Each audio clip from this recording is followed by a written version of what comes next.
Автобус застрял посреди темной зимней трассы. Вокруг глухой лес и ни одной души. Но вдруг вдоль дороги загорелись десятки зеленоватых огоньков. Татьяна подумала, что это светлячки, пока водитель не побледнел и не втолкнул ее обратно в автобус. Фары осветили страшную правду.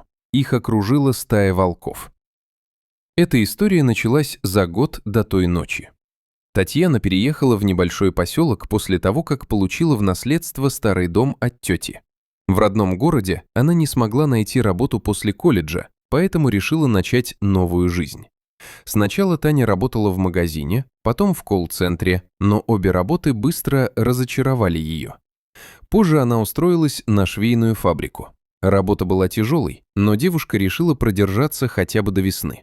В тот зимний вечер она возвращалась домой со смены. В автобусе она была единственной пассажиркой и почти сразу задремала. Вдруг автобус резко остановился. Водитель, молодой парень по имени Андрей, вышел проверить дорогу.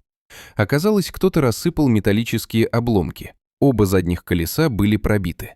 Связи не было, и ремонтировать пришлось прямо на месте. Таня вышла помочь собрать инструменты. И именно тогда она увидела странные зеленые огоньки вдоль дороги. Андрей взглянул туда и мгновенно побледнел. «Быстро в автобус!» — крикнул он.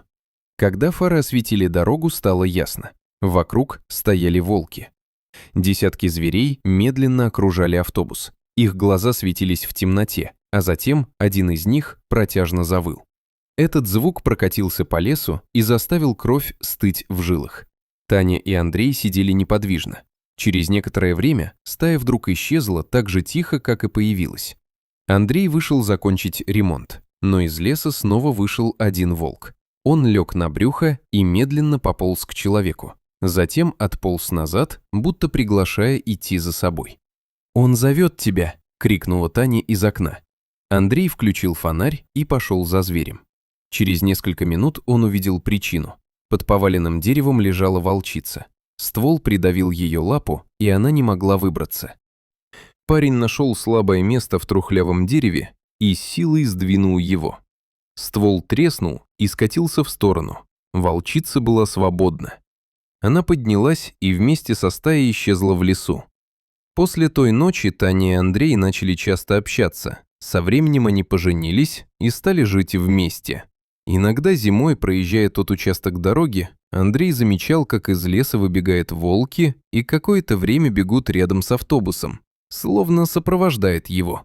Он всегда останавливался на минуту и смотрел след стаи, потому что знал, волки никогда не забывают тех, кто однажды помог им.